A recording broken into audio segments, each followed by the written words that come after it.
नमस्कार। आज हम अंतर्राष्ट्रीय मुद्रा कोष के बारे में आगे अध्ययन करते हैं।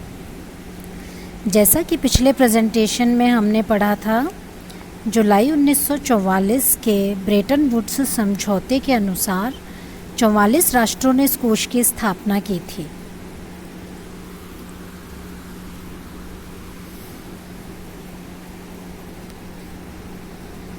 इस कोष के उद्देश्य और इसके अंशदानों के बारे में हम पढ़ चुके हैं। आज हम इस कोष के संगठन एवं ढांचे के बारे में पढ़ेंगे। Organisation and structure of the fund. Structure पढ़ने से पहले हम आपको बता दें कि वर्तमान इसकी प्रबंध निदेशक क्रिस्टीना लेगार्ड थी, जिन्होंने अपने पद से इस्तीफ़ा दे दिया और इनका इस्तीफ़ा जो है वो 12 सितंबर से प्रभाव में आएगा। इनके स्थान पर अब इस पद पर डेविड लिप्टन होंगे। इस कोष के संगठन और ढांचे के बारे में आगे हम आज पढ़ते हैं। कोष का एक शासक मंडल, एक कार्यकारी मंडल, एक प्रबंध निदेशक, एक परिषद और स्टाफ है। इसका मुख्य कार्यालय अमेरिका के वॉशिंगटन में है।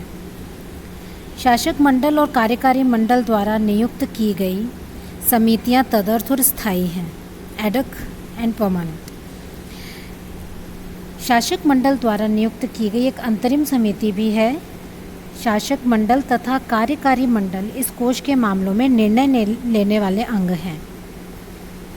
ये जो भी निर्णय लेते हैं वह सदस्यों और कोष के लिए अवश्य पालनीय होता है।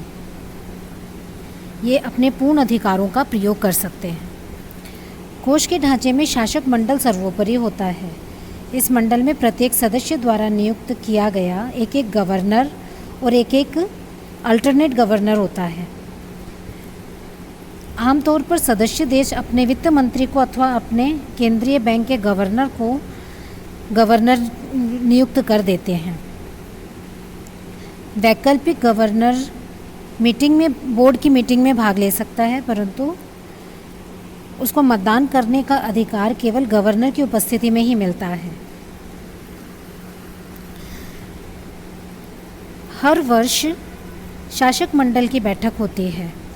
वार्षिक बैठक में कोष की नीतियों के संबंध में कुछ निर्णय लिए जाते हैं। कोई भी 5 सदस्य जिन्हें 25% कुल मताधिकार प्राप्त हैं, कोष की विशेष मीटिंग कर सकते हैं। व्यवहार में शासक मंडल के निर्णय लेने के अधिकांश अधिकार कार्यकारी निदेशक मंडल, बोर्ड ऑफ एग्जीक्यूटिव डायरेक्टर्स को सौंप दिए गए हैं। ये निर्णय सदस्यों द्वारा कोष के संसाधनों तक पहुंच के संबंध में, प्रभारों तथा पारिश्रमिक के संबंध में और कोष तथा इसके सदस्यों में विचार विमर्श पर पुनर्विचार के संबंध में होते हैं। इस कार्यकारी मंडल के 21 सदस्य हैं।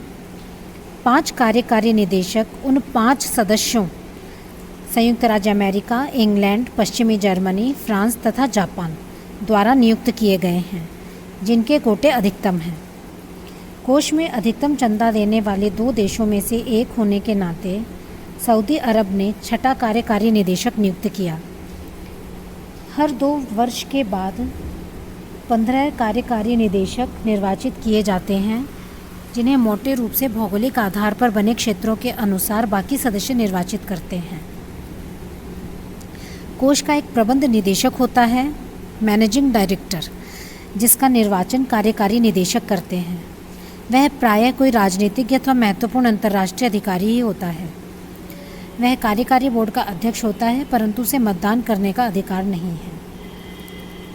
कार्यकारी बोर्ड कोष का सर्वाधिक शक्तिशाली अंग है और समझौते के नियमों तथा शासक मंडल द्वारा प्रदत्त विशाल अधिकारों का प्रयोग करता है। इसलिए इसकी शक्तियाँ कोष की सभी क्रियाओं से संबंध रखती हैं। जिनमें नियंत्रक, निरीक्षणात्मक एवं वित्तीय क्रियाएं शामिल हैं। कार्यकारी बोर्ड के अध्यक्ष के रूप में कार्य करने के अतिरिक्त प्रबंध निदेशक कोष के स्टाफ का भी अध्यक्ष होता है और स्टाफ के संगठन, नियुक्ति और बर्खास्तगी के लिए उत्तरदायी है। अंतरिम समिति अक्टूबर 1974 में स्थापित की गई थी। इसका काम अंतर्राष्ट्रीय मौद्रिक प्रणाली से संबंधित सुधारों के बारे में शासक मंडल को परामर्श देना है। इस समय इसके 22 सदस्य हैं। विकास समिति भी अक्टूबर 1974 में स्थापित की गई तथा इसके भी 22 सदस्य हैं। यह शासक मंडल को विकासशील देशों के सभी पहलुओं से संबंधित वास्तविक संसाधनों को स्थानांतरण करने हेतु परामर्श देती है तथा उनके कार्यान्वयन के लिए सुविधा देती है।